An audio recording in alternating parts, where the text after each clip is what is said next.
Et toi, tu remets en cause, en fait, quand même, un certain nombre de, comment on pourrait dire, de poncifs. de poncifs, voilà, qui ont été établis depuis longtemps, mais qui sont en plus enseignés. Ah oui. Ce sont pas, c'est ce qu'on forme. Je veux dire, c'est une pensée à laquelle on formate les gens. C'est l'histoire officielle. Et c'est l'histoire officielle, voilà, c'est l'histoire officielle. Et toi, tu remets en cause donc cette histoire officielle sur tout un tas de sujets. Alors, Depuis les origines. depuis les origines, voilà. Depuis les origines. Alors déjà, il y en a un, bon, alors on va mettre les pieds dans le plat direct, c'est la fameuse, comment dire, antériorité donc des Noirs sur l'histoire égyptienne et alors les travaux de Cheikh Anta Diop, parce que c'est un peu le péché originel, ça. Oui, alors Cheikh Anta Diop, soyons clairs, moi je veux pas vexer les jeunes camarades africains, il y a l'université Cheikh Anta Diop à Dakar, etc. Bon, je veux pas casser une idole, c'est pas du tout ça. Je veux remettre les choses dans le contexte. Cheikh Anta Diop écrivait dans les années 1950. Oui. Bon. L'histoire a complètement évolué depuis. Dans les années 1950, l'archéologie africaine balbutiait. Il n'y avait pas d'études génétiques. Non. La lexico-statistique appliquée à l'archéologie des langues n'existait pas. Donc, Cheikh Anta Diop est parti sur une intuition avec des rapprochements totalement artificiels. Par exemple, il a dit, oui, l'Égyptien est proche du sérère. Oui, tout à fait. Bon. Et il va prendre des duplications de toponymes et il va rapprocher cela. Par exemple, Serre, Sar, etc. Or, c'est un contresens complet. Parce que depuis, il y a eu des études qui ont été faites sur la lexico-statistique, sur l'origine des langues. Or, le sérère appartient à une famille linguistique qui n'est pas la famille de l'égyptien. L'égyptien ancien est une langue aphrasienne, ce qu'on appelait une langue afro-asiatique avant. Non, on parle d'aphrasien. Le sérère est une langue nigéro-kordofanienne. Donc ça n'a rien à voir. C'est comme si tu veux comparer une poule et un canard. Ça n'a rien à voir. Deuxième élément, à l'époque de Cheikh Anta Diop, il n'y avait pas d'études génétiques. Or, les travaux de la génétique ont montré aujourd'hui que les anciens Égyptiens, dans la partie qui a créé l'ancienne Égypte, c'est-à-dire au nord de la première cataracte, c'est des Berbères. Ce sont des Berbères. Ils n'ont rien à voir avec les populations nubiennes. On a par les études génétiques, on sait très bien quelles sont les populations.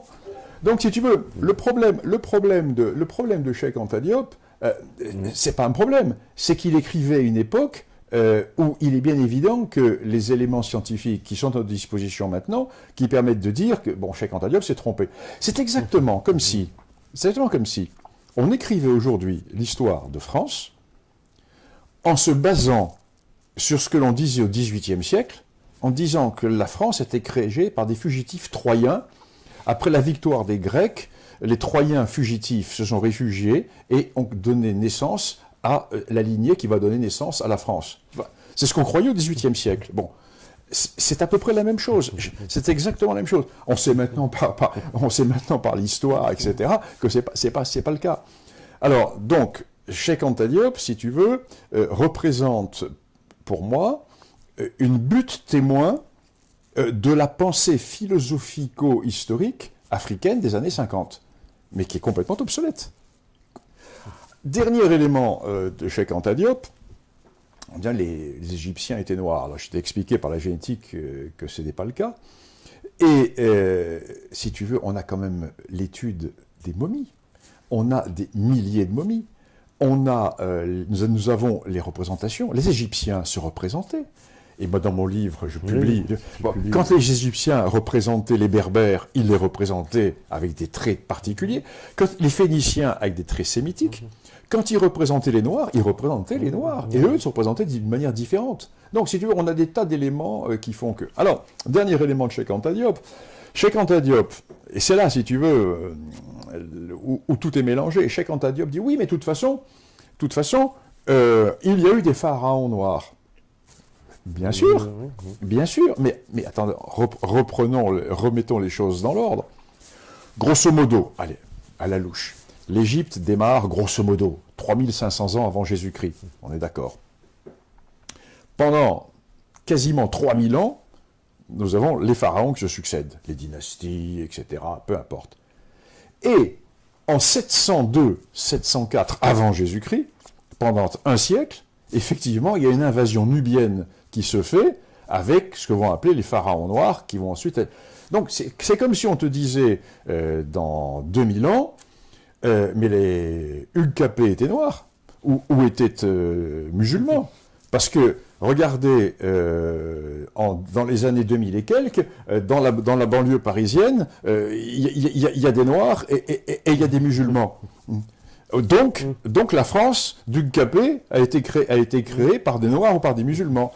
On est dans le syllogisme le plus complet, tu comprends? Alors, j'ai un grand respect pour Cheikh Anta Diop. Parce que Cheikh Anta Diop a été c'est un précurseur, Cheikh Anta Diop, parce que c'est un homme qui n'avait pas les formations scientifiques que l'on a maintenant, mais on ne peut pas reprocher à quelqu'un des années 50 de ne pas connaître les techniques archéologiques et de lexicostatistique et des études par les gènes que l'on utilise maintenant comme science auxiliaire de l'histoire. Mais il a eu, si tu veux, une idée assez géniale, qui était de montrer une sorte de globalité il a postulé une civilisation africaine. Bon, il s'est trompé. Il a postulé également que toutes les découvertes... En fait, le postulat de Cheikh Anta Diop, c'était l'Égypte a tout inventé, or l'Égypte est des Noirs. Donc, l'Afrique a apporté la civilisation.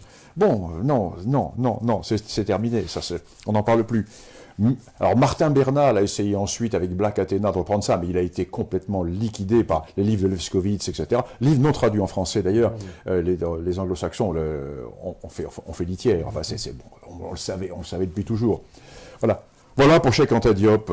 Mais si tu veux, ce qui me frappe, c'est de voir que chez les jeunes Africains, encore, au lieu de mettre en avant ce côté pionnier et ce côté novateur de Cheikh Anta Diop, qui aujourd'hui, historiquement, est complètement obsolète, au lieu de mettre ce côté, on continue à mettre en avant les postulats scientifiques de Cheikh Anta Diop. Et là, on rend un mauvais service à l'Afrique.